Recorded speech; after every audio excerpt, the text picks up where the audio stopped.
Even the best-known poets typically also teach, work in the publishing industry, journalism, or in some other field.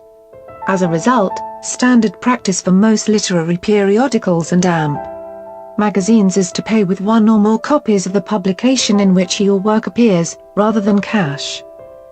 The same is true for small literary presses, which often publish chapbooks, or poetry collections.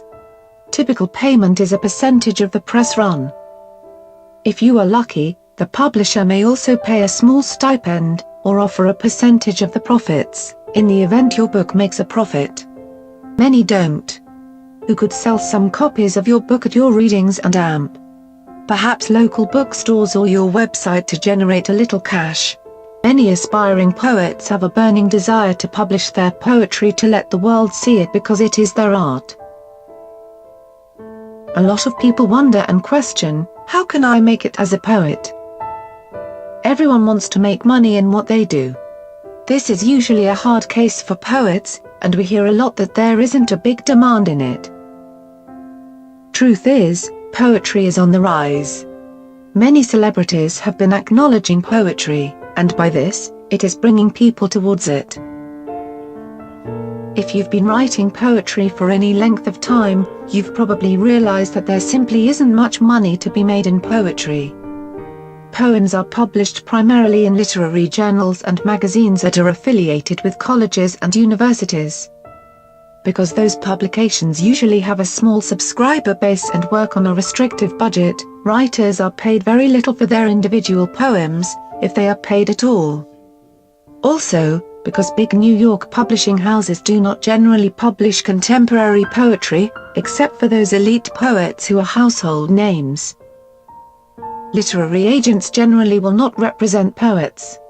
Some authors may stand to make a small profit from winning poetry awards or publishing a book of poems. Although poetry, in its most literary forms, is usually limited to high-end magazines and literary journals.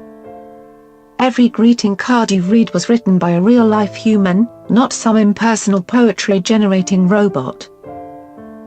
In fact, some greeting card writers even become relatively well-known, having their bylines written in the cards they pen. You may not be able to make a living by writing greeting cards, but you'll have a good time indulging your muse, and getting paid for it. To get a foot in the door, approach a greeting card company like you would any creative writing publisher, with research and professionalism. Go to the store, jot down the names of greeting card companies, and look up their submission guidelines. Then follow those guidelines word for word. Poets are allowed to be creative in their writing, but in their submissions, professionalism is key. Teach. If you love language and literature, and you have the added bonus of being a people person, you just might find your calling in teaching. You can teach poetry at the high school or college level and beyond. Or you can teach just for fun on your own. Though you may not make oodles of dollars on your poetry, your poetry publications may earn you some money in the form of a nice, cushy teaching job. Some positions will pay you to use your time to write and publish because your publications make the particular school look good. So even if teaching means you can't spend every waking moment of your 8-hour day writing poems, you can, at the very least, spend your working day immersed in them. Not a bad gig. Poem about it. If you've got a haiku or a limerick, there's a 3-minute time limit on the poems. And other than that, you can do whatever you like. So it's going to be open mic style? Yep, okay. Open mic style. There'll be judges in the audience. We have 5 celebrity judges. They're going to be, they'll be there to judge the poetry. And then everybody goes in the first round. And then the main feature, Missy Peters from Victoria. And then 5 poets in the second round will duke it out for the $50 first prize and all of the other grand prizes available for all the poets. Okay. Start your own business. Poets have long been forced to be creative and flexible. And because of that, some poets can be great business people. Start a company writing personalized poems for people who might not have the same particular talent as you do. Are you naturally gifted at writing poems about mothers on Mother's Day? Or what about writing poems as eulogies? Go into songwriting. Poetry and music are very close to one another in many ways. For poets who have a particularly musical ear, songwriting might be a good way to earn a little extra cash. Indulge your love of words, meaning, phrasing, metaphor, and depth. How do you start becoming a songwriter?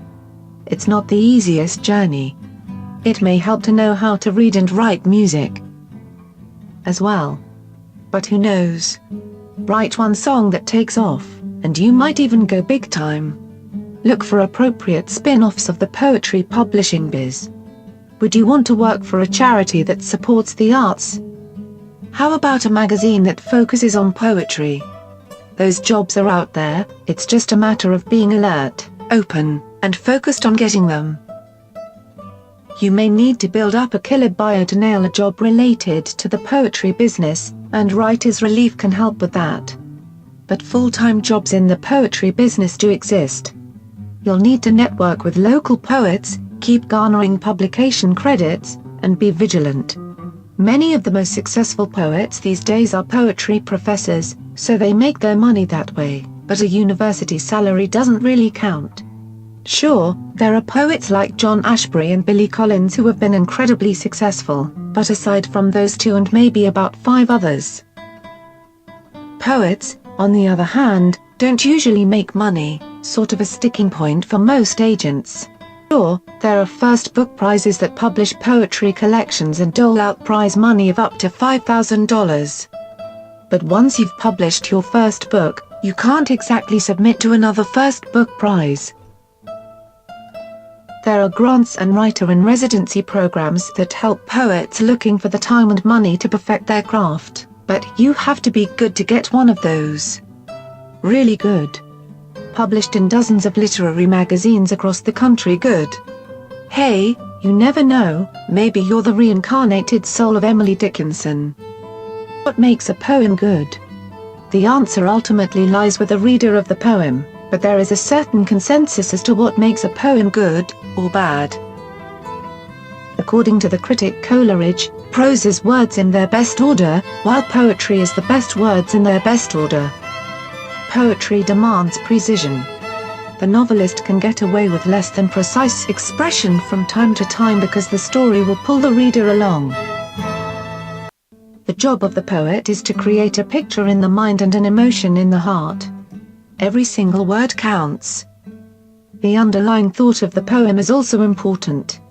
Some poems are written to create a picture only. But the most memorable poems also convey a universal truth about the human condition. For me, a good poem leaves me with goosebumps along my arms. I think a poem is bad when it lacks a discernible point and sounds like prose. People are led to write a poem because they have been strongly moved by some event. They've experienced a strong emotion, received an insight, and wished to capture the experience in words. How has your poetry come together, you think? Actually, it's still coming together, to be totally honest with you. I was heavily influenced as a child and kid and teenager by soul music and primarily hip-hop. I'm a tremendous hip-hop fan, and pretty much for a lot of the same reasons Miguel Angel appreciates punk music. It's in your face, it's to the point, it gets the message across in a manner which anyone could deliver it. Going to San Diego State and reading just an array of writers, it's been really eye-opening, and I'm still a student. Very good. Still learning. Very good.